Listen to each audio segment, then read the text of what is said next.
Entonces, decimos que el método matricial, o que Pues psicólogo que me va a decir, ¿por qué no? Me toca decir al doctor que me diga cómo hago para dormir. No, es que el doctor no te va a decir cómo dormir, ahora pasa. Miguel, callemos a Miguel. Entonces decimos, el método matricial se basa en algo que ustedes muy seguramente recordarán de algún experimento que hicieron en el colegio. No sé si lo tienen presente. Entonces, ¿en qué consistía el experimento? En que ustedes tenían, supongo yo, no sé, aquí digo, un resorte. Ouch. Ustedes tenían aquí una base, ¿cierto? Y en la base va a poner de otro color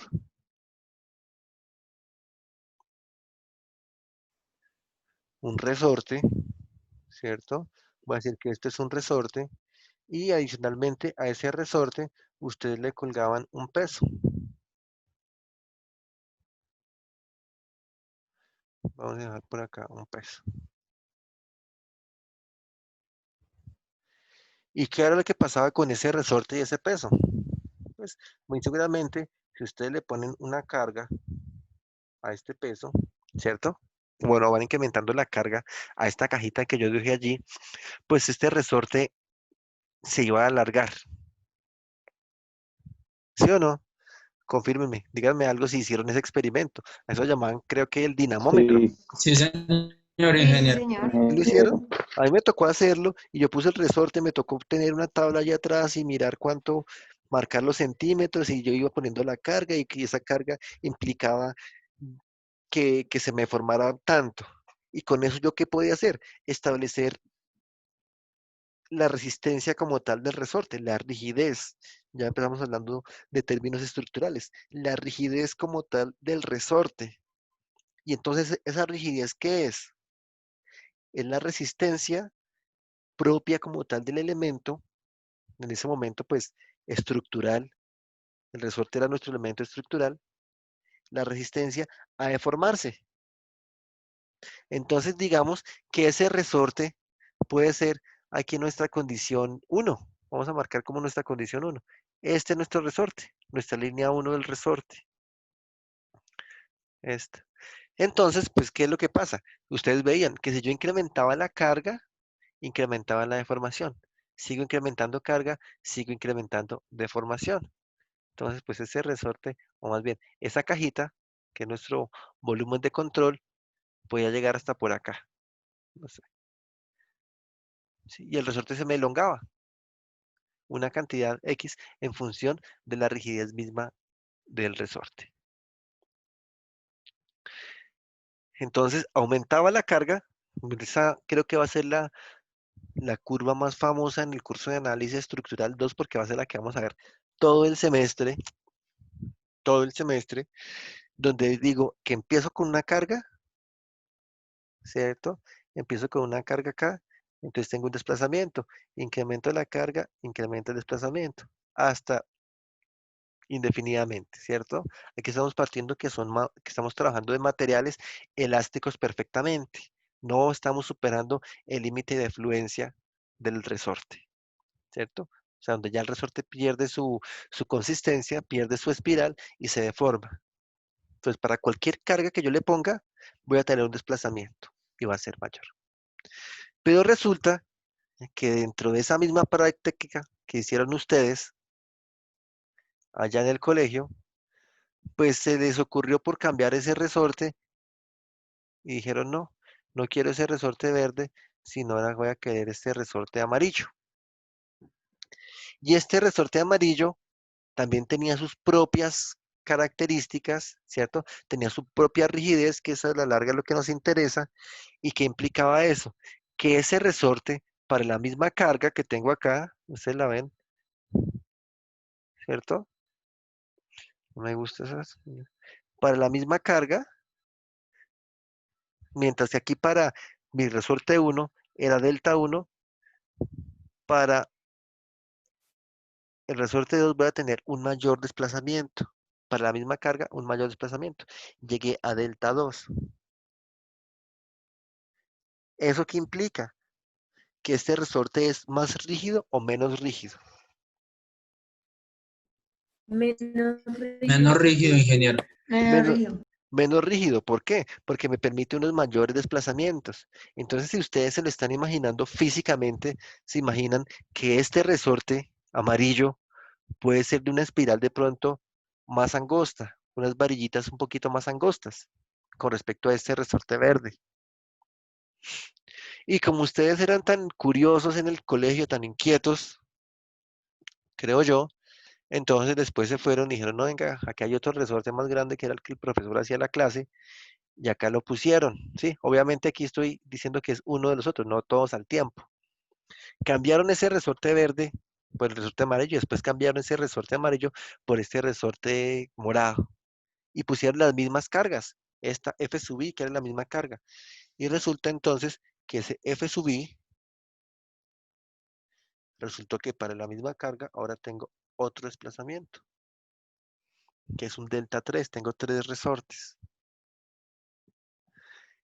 Y este resorte, pues ya siguiendo lo que ustedes me han dicho, es más rígido, ¿cierto? ¿Por qué? Porque va a tener un menor desplazamiento, todos para la misma condición de carga. Ahí estoy manteniendo el mismo parámetro de carga constante, porque si ya me pongo a variar la carga, pues voy a tener unas condiciones diferentes. Entonces, pues ya ustedes saben, pues que en este curso de, o más bien en esta gráfica de carga-desplazamiento, voy a tener que esta pendiente como tal va a ser la rigidez de mi resorte, ¿cierto? Voy a tener una rigidez para mi resorte 3, una rigidez para mi resorte 2, y voy a tener una rigidez un poco más tendida, ¿cierto? Perdón, este era para mi resorte 1, y una rigidez un poco más tendida para mi resorte 2. Entonces, si la horizontal es unitaria, un desplazamiento unitario, la vertical va a ser la pendiente, la rigidez como tal del resorte, ¿de acuerdo? Entonces yo tengo que cada fuerza que yo imponga sobre una estructura, aquí mi estructura se llamaba resorte, va a inducir unos desplazamientos. Y esos desplazamientos pueden tener una mayor o una menor amplitud de acuerdo con la rigidez misma de la estructura. Entonces ahora decimos que eso ocurre obviamente para el caso unidimensional. ¿Por qué? Porque nuestra carga, no, sí, para este caso, el desplazamiento ocurría en la misma dirección de la carga aplicada. Entonces es un caso unidimensional. Entonces, ustedes por allá en el colegio les hablaron de ley de Hooke y ya les decían que la fuerza es igual a K, que es la rigidez como tal, por el desplazamiento. ¿Sí? ¿Sí llegaron a eso? ¿Y trazaron las curvas y demás? Sí, Sí, señor. señor ingeniero. O sea que ustedes estudiaron ingeniería civil desde el colegio, ¿sí ven? ¿Cómo era de fácil? O sea, no hay chance de perder esta materia porque esto ya es un repaso de lo que ustedes hicieron. Bueno, entonces aquí decimos nuevamente que este es el caso unidimensional. Cargas aplicadas en la misma, en una dirección y los desplazamientos asociados en la dirección colineal con la carga. Ahora, ¿qué ocurre? Se nos agrandó esta vaina, pero no se asusten. ¿Por qué? Porque lo único que estamos haciendo es poniéndole más dimensiones al sistema. Si yo tengo una fuerza en X, bueno, digamos, vamos a plantear un eje coordenado, planteemos un sistema coordenado donde esto es X, donde esto es Y. Uy, pero así no tendría que ser, ¿no?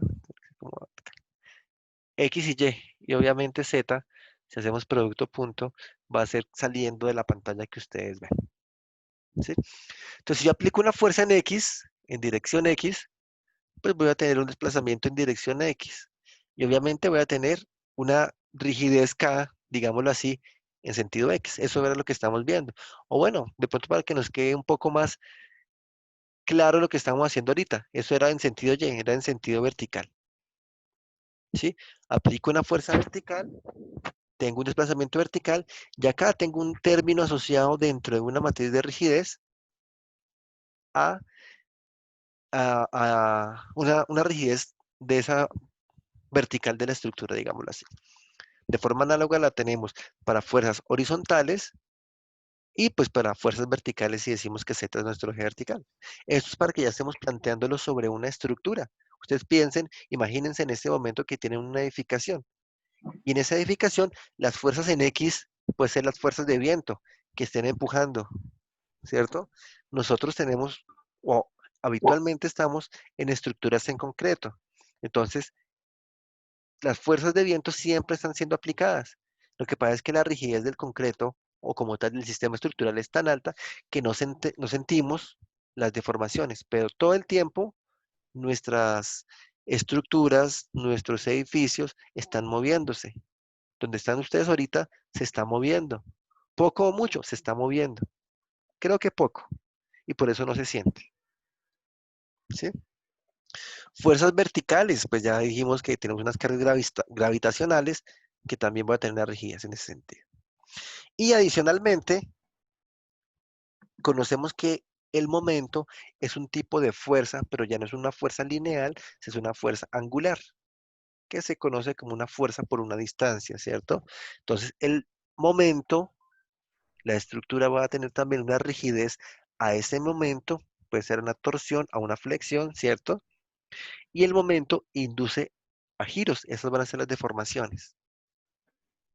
Entonces, aquí yo estoy armando mi paquete completo, mientras que en el colegio yo estaba haciendo caso unidimensional, aquí ya nos vamos a poner un poco más inquietos y vamos a ver el caso espacial, donde voy a tener fuerzas en sentido X, sentido Y, sentido Z, y adicionalmente momentos en X, en Y y en Z, y esas fuerzas, momentos van a inducir en mi estructura, una estructura que todavía no he definido, unos desplazamientos o unos giros. ¿Sí? Como ya tengo eso, estoy empaquetando todas esas fuerzas, yo empiezo a hablar de vectores, ¿sí? Entonces un vector que me incluya fuerzas en X, o fuerzas horizontales más bien, X y Y, fuerzas verticales Z, y unos momentos asociados muy seguramente a esas fuerzas. Ustedes saben que si las fuerzas no son aplicadas sobre un centroide, inducen a una torsión. A eso hacen referencia todos estos momentos, ¿de acuerdo? Entonces ya estamos diciendo que ampliamos nuestro panorama unidimensional a un panorama espacial. Pero el grado de entendimiento que tenemos es el mismo. Fuerzas producen desplazamientos. Ahora lo que nos interesa es mirar qué es esta matriz de rigidez. ¿Sí? ¿Qué es esta matriz de rigidez? En el resorte estamos planteando que la rigidez está dado por el material como tal, ¿cierto? Por la forma del resorte. Ustedes hicieron ese experimento y no sé si lo tengan presente, pues que era un resorte con un alambre más delgadito, otro más grueso, uno más, el paso de la espiral más junto, otro más separado, ¿cierto? Tenía diferentes tipos de resorte. Aquí, cuando se le aplica la fuerza a una estructura, ¿ustedes qué consideran que es lo que limita las deformaciones de esa estructura?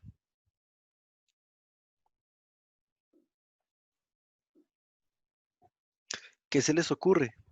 Piénsenlo, así sea, si no se lo imaginan en una estructura de la vida real, piénsenlo en un ensayo de laboratorio. El área transversal de aplicación de la carga. El área transversal, uy, Daniel se nos fue El material. muy al El detalle. material. Ahí ya digamos que la respuesta se la estoy dando, ya la tengo anotada. Esa matriz de rigidez, o depende, o más bien la rigidez de la estructura, depende de varias cosas, de varios parámetros. Uno de ellos es el material, ¿sí? Piensen en que tenemos dos pórticos. Dibujemos dos pórticos acá. Voy a dejar dos pórticos gemelos.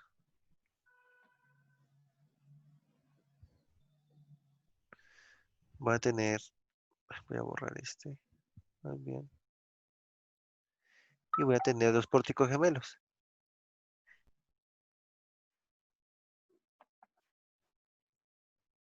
Para efectos prácticos están empotrados en la parte inferior.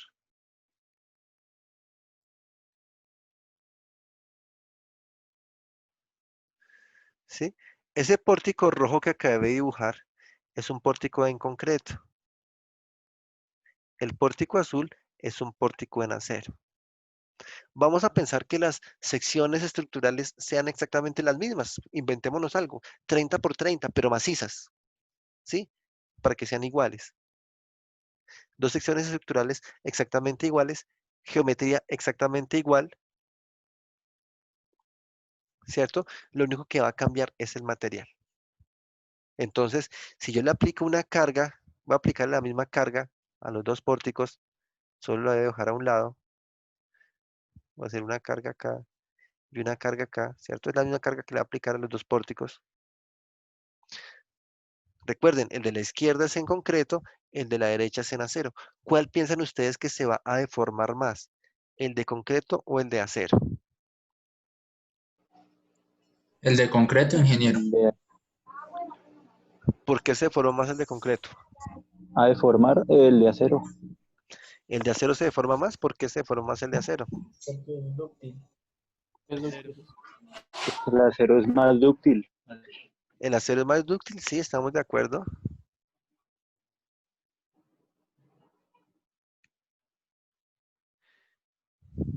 O sea, en resumen, ¿se mueve más el del acero?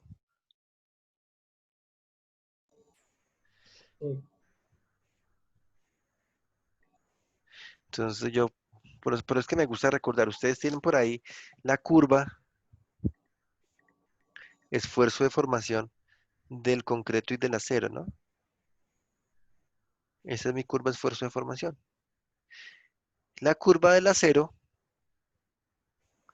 si ustedes la tienen presente, ¿cómo es? Es una línea por acá que llega, que sube, y si nos va bien, ¿cierto? Pues acá tiene llega por acá y rompe, tiene una falla. ¿Cierto que sí? Esa es la curva del acero. La curva del concreto, ¿cómo se comporta? ¿De forma similar?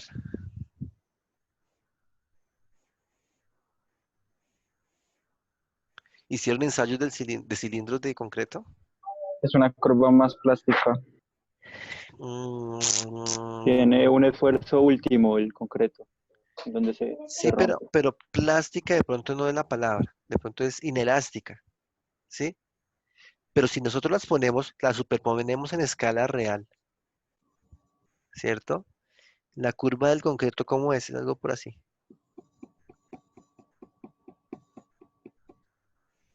¿Sí o no? Y Sí, eso señor. estoy exagerando.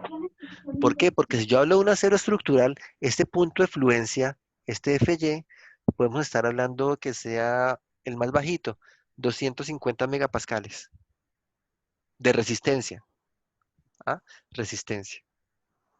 Y un módulo de elasticidad para el acero de 200.000 megapascales. Mientras que el concreto, resistencia, podemos hablar del orden de 21 megapascales. O sea que de 21 a 250, podemos decir que esta es la décima parte. Por eso digo, aquí estoy exagerando. O sea, viene mucho más bajito. La resistencia del concreto es mucho más bajita que la resistencia del acero. Bueno, aquí le estoy haciendo una trampa, porque esta es una resistencia del acero a tensión y esta es una resistencia del acero a compresión. ¿Sí? Si quiero ser mucho más papista, la resistencia del concreto a tensión es el 10% de la resistencia a compresión. O sea, estaríamos hablando como del orden de 3 megapascales, atención, con respecto a 250 megapascales. Pero pues digamos que para efectos prácticos, como yo diseño mis estructuras de concreto a compresión y de acero a tensión, digo que acá tengo 21, acá tengo 250, o sea que es mucho más resistente el acero, por un lado. Por otro lado, el concreto, ¿qué módulo de elasticidad tiene el concreto? ¿Alguien lo tiene presente? En megapascales. 24. Ah, no, mentiras. Ese es... Depende de la resistencia, ¿no es? Sí, un orden de magnitud. 2.000, 3.000, 5.000, 2, 3, 50, 200.000. 24, me dice Jorge Ricardo. Uy, yo no sé, Jorge Ricardo, con quién vio análisis 1.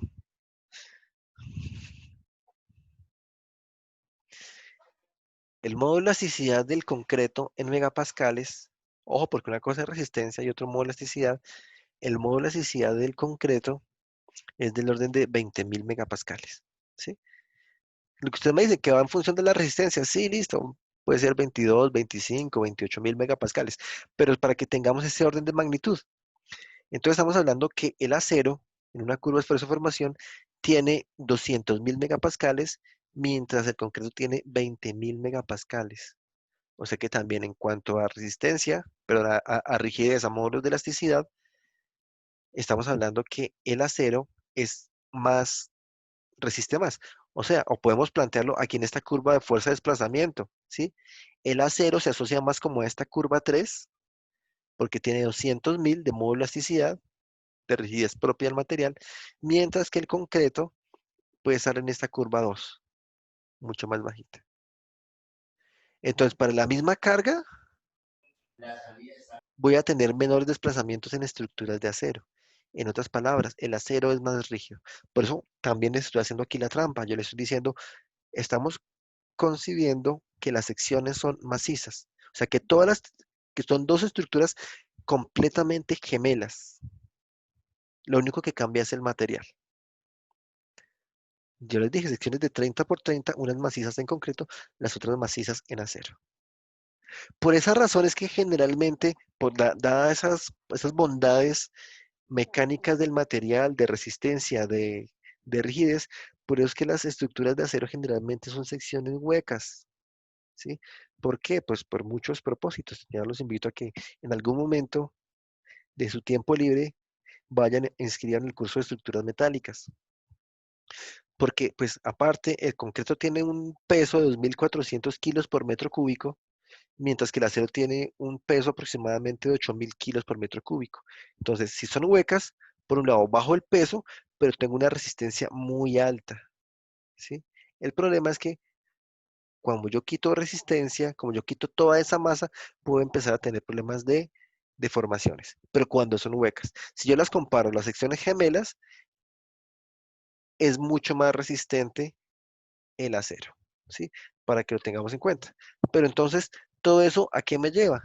A decir que, ojo, esta E como tal, o incluso esta G, que es el módulo de corte, son parámetros del material.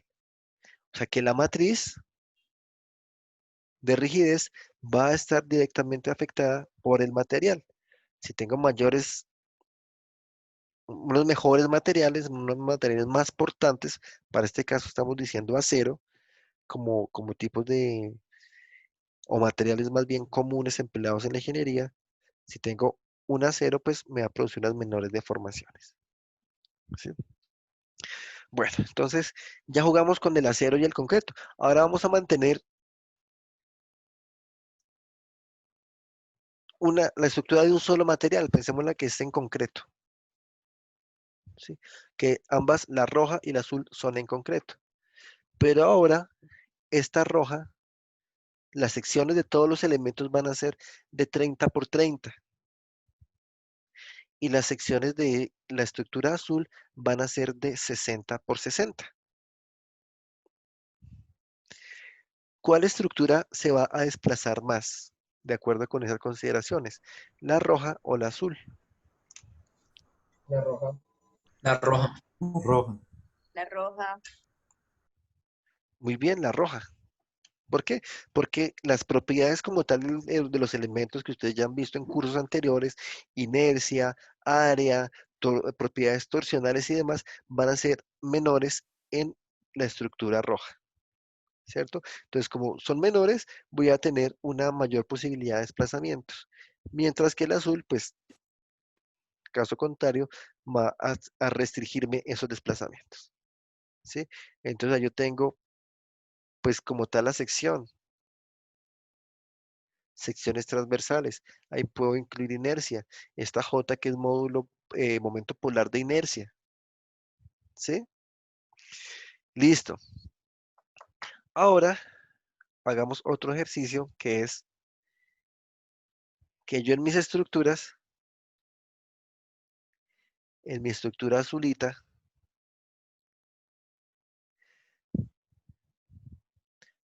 me peleé con el arquitecto. Entonces antes tenía una viga por allá abajo y ahora tengo una viga acá arriba, ¿sí? Va a ser otra estructura de 2 pisos, ¿sí? Pero la configuración geométrica ha cambiado, ¿no?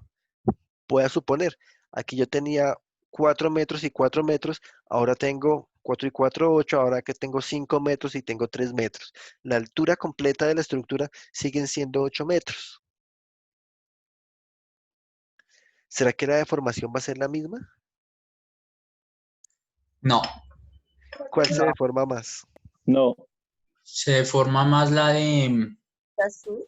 la azul. la azul, La azul. ¿Por qué se deforma Por- más la azul? porque creo tiene que más indican longitud los en la, momentos por las beltes, el Son, pandeo. exactamente, son por más la geometría. por la geometría. Todo lo que han dicho es válido. Por la geometría, porque tiene mayor longitud y demás. ¿Ustedes se acuerdan en Cross, como ya me dijeron que todos habían visto Cross, ¿ustedes se acuerdan en Cross que calculaban un factor de rigidez? Sí, señor ingeniero. Sí, ¿Cuál era ese factor de rigidez? Em, Se calculaba como el rigidez de la barra o del nudo como No, tal. no el factor de distribución, el factor de Ah, rigidez. no. Ah, E E por sobre I L, sobre L sería. Y E, sobre L, la inercia sobre la longitud. E por I sobre L.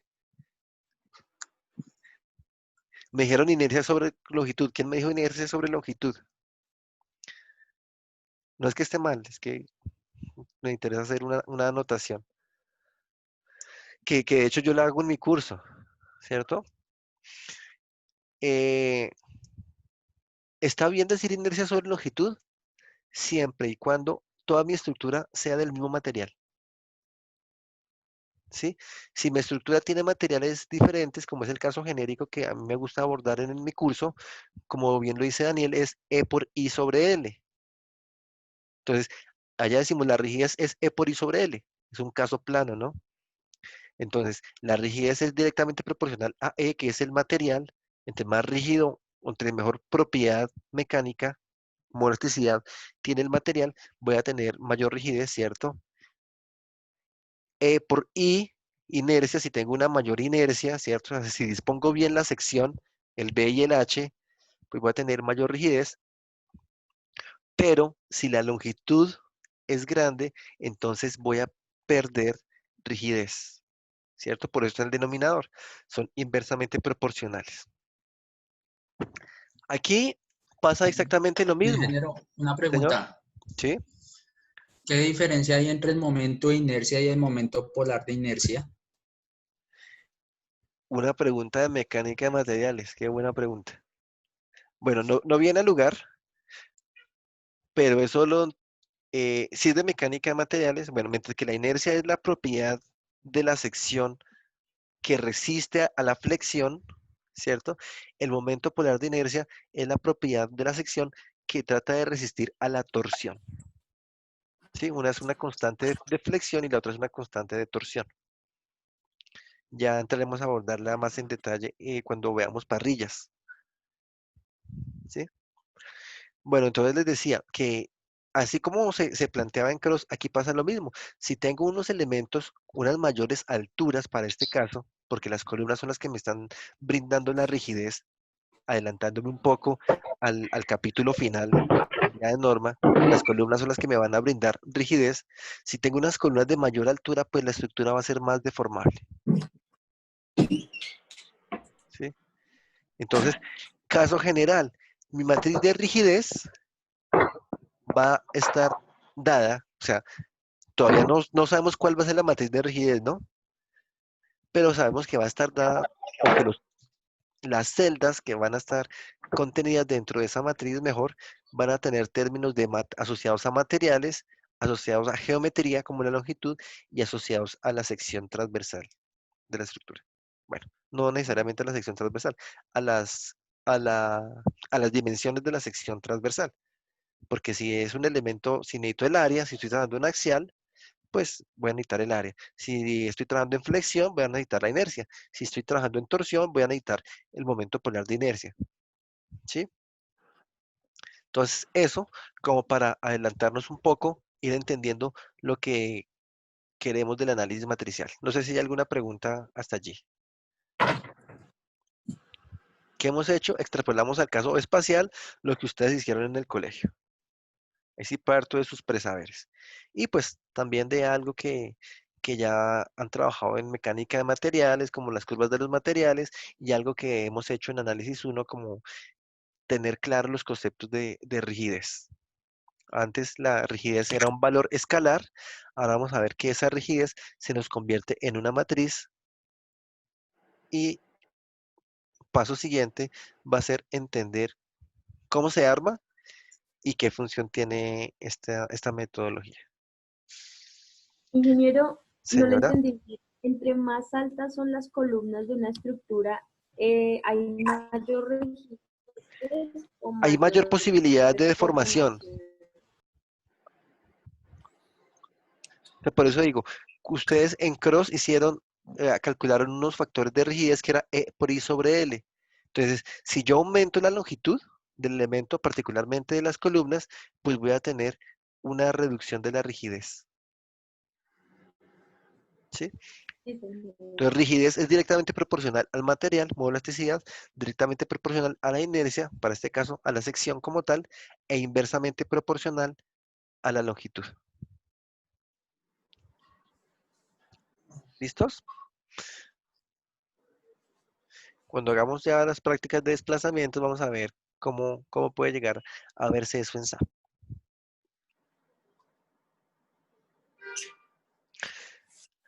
Bueno, como tal, esta es la metodología que nosotros vamos a seguir en este curso, o más bien, pongámoslo entre comillas, este primer corte de análisis matricial, ¿sí? ¿Cuál va a ser el procedimiento? Pueden anotarlo, pueden tomarle un pantallazo, pero tengan en cuenta que no nos vamos a salir de esta mismo desde hoy hasta el último día que veamos análisis matricial, incluso en el parcial. Primero, organizar la topología de los elementos. Para las personas que han visto conmigo, no es raro el término topología. No sé si para los demás ya han escuchado la topología o ya han hecho cuadros, tablas topológicas. Escucho. No, señor. No, Natalia no ha hecho tablas topológicas. Listo, ok. Señor, no, señor. No, desconoce. Listo. ¿Qué es la topología? Es una forma de organizar la información de un ejercicio de análisis, pues digo yo como contextualizándonos dentro de este curso, es una forma de organizar la información del ejercicio en una tabla, ¿sí? Ya vamos a ponerlo en práctica más adelante en el desarrollo como tal de los ejercicios, pero ahí lo que vamos a encontrar es básicamente que información de la geometría, longitudes de los elementos, ángulos de los elementos, de disposición como tal de los elementos, eventualmente cargas, secciones, inercias, materiales, en fin, todo lo asociado a cada uno de los elementos encontrados en la estructura, ¿sí? Entonces, no se preocupen, lo vamos a ver en un momento. Paso siguiente, formar matrices de rigidez y vectores de carga local en todos los elementos. Entonces, ya vamos a ver cuáles son nuestras matrices de rigidez, ¿sí? ¿De dónde salen esos términos de las matrices de rigidez?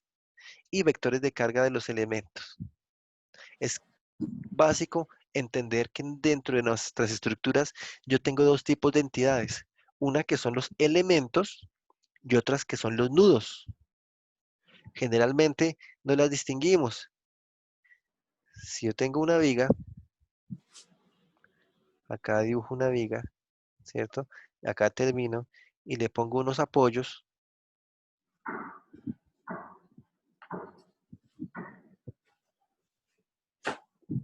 De la tipología que sean los apoyos, ¿no? No me interesa. E incluso puede tener un volado. ¿Cierto? Puede ser que esto viene con un volado. Yo tengo elementos. ¿Cuántos elementos tengo acá? Tengo 1, tengo 2 y tengo 3 elementos, ¿cierto? ¿Y cuántos nudos tengo? Tengo un nudo, tengo 2 nudos, tengo 3 nudos y tengo 4 nudos, ¿sí? Este también es un nudo. Todos los elementos van a estar siempre contenidos entre 2 nudos. Entonces, es importante tener esa diferencia. ¿Cuáles son las cargas en los elementos y cuáles son las cargas en los nudos? Aquí, en este punto, vamos diciendo que necesitamos formar matriz de rigidez y vectores de cargas locales de los elementos. Solo elementos. ¿Sí? Aquí pues hago siempre la aclaración, aquí estamos hablando de sistema local. ¿Por qué? Porque después tenemos que hablar de un sistema local y un sistema global. Ya todo esto lo vamos a estar viendo dentro del desarrollo como tal de los ejercicios. ¿Cuál es el sistema local? ¿Cuál es el sistema global?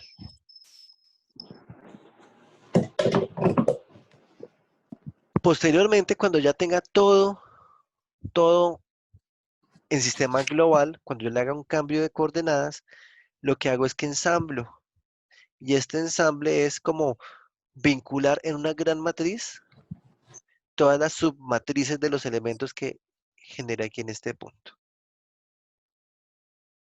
¿Sí? Entonces esto va a ser un ensamble que tiene sus detalles, vamos a verlo, pero para que lo tengan presente. Tenemos un minuto de sesión, ya se nos va a cerrar.